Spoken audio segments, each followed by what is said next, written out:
Bonjour tout le monde, dans cette vidéo-ci, on va voir comment on est capable d'utiliser RStudio pour calculer des modèles autorégressifs, pour estimer des modèles autorégressifs. Donc, comme d'habitude, la première chose qu'on va faire, c'est qu'on va commencer par importer la librairie T-Series.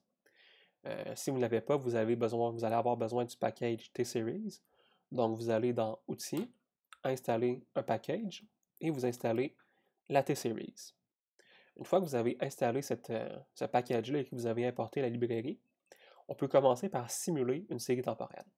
Donc, ce que je vais faire, c'est que je vais commencer par simuler une série temporelle AR1 grâce à la fonction arima.sim, donc arima simulation, et je vais rentrer d'abord un modèle qui va être un modèle autorégressif avec un seul coefficient qui va être égal à 0.5. Donc, essentiellement, je simule une fonction qui va suivre la formule suivante. YT est égal à bêta à 0.5 fois YT-1 plus mon terme d'erreur. Donc, c'est la série temporelle qu'on va tester. On peut la simuler. Elle arrive dans mon environnement, donc c'est 300 observations. Et on peut en faire également un graphique. On peut la visualiser comme ça ici. Je vais faire la même chose, sauf que je vais maintenant simuler une série temporelle AR2. Donc, c'est la même fonction, c'est juste que je change l'argument. Ici, dans ma liste de coefficients, j'ai un coefficient qui est égal à 0.5. Donc, le premier délai est considéré avec un bêta de 0.5 et le second délai va être considéré avec un coefficient de 0.3. Une fois de plus, je vais encore avoir une série de 300 observations. Si vous voulez recopier ces lignes de code-là, n'ayez pas peur, n'hésitez pas à mettre la vidéo en pause pour vous-même travailler avec les séries temporelles qui vous intéressent. Donc, dans mon environnement, j'ai ma deuxième série temporelle. On peut la visualiser également. Ce que je vais faire maintenant, c'est que je vais prendre ma première simulation de données qui suit un modèle AR1 et je vais l'estimer. Je vais l'estimer avec une fonction ARMA qui vient de mon package T-Series. Donc, et je vais enregistrer ce modèle-là dans mon modèle. Je vais l'appeler modèle AR1 et je vais enregistrer ces données-là dans mon modèle. Donc, ma fonction s'appelle T-Series. Ma fonction, pardon, s'appelle ARMA. C'est ces éléments. On a le modèle qui va utiliser d'abord mes données qui vont être égales à simulation AR1, et je dois moi-même dire à mon modèle que je veux un modèle de type autorégressif d'ordre 1. Donc ici, le premier coefficient, c'est pour dire que je veux un modèle autorégressif d'ordre 1. Le second coefficient, c'est l'arrêter pour une moyenne mobile. Moi, je ne travaille pas avec une moyenne mobile encore, donc je laisse ce coefficient-là à 0. Donc, ce que mon modèle va essayer de faire, ce que ma fonction va faire, c'est qu'elle va essayer de trouver une valeur par moins de quart ordinaire de bêta qui va minimiser l'erreur quadratique. Et donc, ça va être la valeur que ma série va estimer à mon modèle.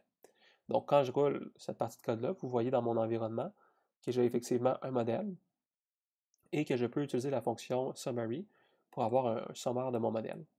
On remarque mes coefficients ici. D'abord, j'ai un coefficient qui n'est pas significatif, je n'ai pas d'interception. On voit très bien que ma série temporelle AR1 tourne autour de 0, donc naturellement, on n'a pas de coefficient. Et j'ai un coefficient autorégressif, ici qui est égal à 0.459, et qui est très très solide. Donc, on a une t-value de 9. Remarquez ici que je n'ai pas forcément un coefficient qui est égal à 0.5, même si je sais que ma série, je l'ai créée pour 0.5, parce que c'est simplement un échantillon de 300 périodes.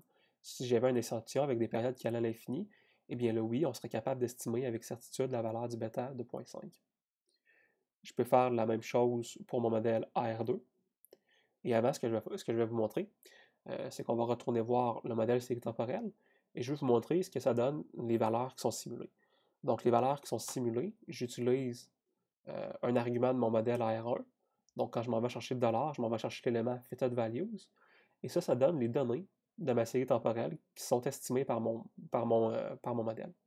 Donc, quand mon modèle estime les valeurs de la série temporelle, ça donne les valeurs en rouge. Donc, on voit très bien que mon modèle est quand même juste dans ma série temporelle. Je peux faire la même chose pour le modèle AR2. Pour la série AR2, remarquez ici que je change l'argument dans ma fonction. Maintenant, j'utilise des données pour le modèle AR2, mais notez que j'ai gardé encore ici une fonction autorégressive d'ordre 1. Donc moi, j'ai des données qui sont d'un modèle autorégressif d'ordre 2, mais pour le plaisir de vous le montrer, je vais l'estimer avec un modèle autorégressif d'ordre parce que je n'ai pas fait mes devoirs ici. Ici, je n'ai pas calculé la fonction d'autocorrélation partielle. Si j'avais calculé la fonction d'autocorrélation partielle, je m'en serais rendu compte que c'est un modèle autorégressif d'ordre 2, mais je ne l'ai pas fait. Donc, je vais tester pour vous montrer ce que ça donne. Donc, j'estime mon modèle à R2. Et remarquez que le coefficient qui est estimé par mon modèle autorégressif eh bien, est égal à 0,70. On est vraiment loin de la vraie valeur de 0,5 qu'on aurait eu dans un modèle autorégressif d'ordre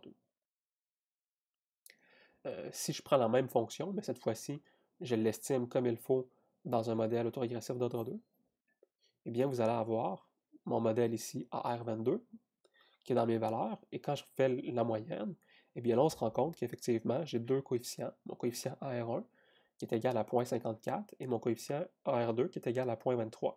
Une fois de plus, ce n'est pas tout à fait les données qu'on avait théoriquement définies, mais c'est très proche. Et finalement, on peut regarder un petit peu ce que ça donne comme série temporelle. Quand je mets en bleu, en rouge, pardon, d'abord les séries qui sont celles qui étaient estimées par mon modèle R2. Et je vais vous mettre en bleu, à titre de curiosité, ceux qui étaient estimés par le modèle R1. Donc remarquez ici que même si je n'ai pas bien défini mon modèle, on remarque que mon modèle AR1 d'une série qui était effectivement AR2 est quand même pas si mauvais que ça quand on le regarde de façon visuelle. Ça me donne des données qui ressemblent quand même beaucoup à ce que j'obtiens dans mon modèle AR1.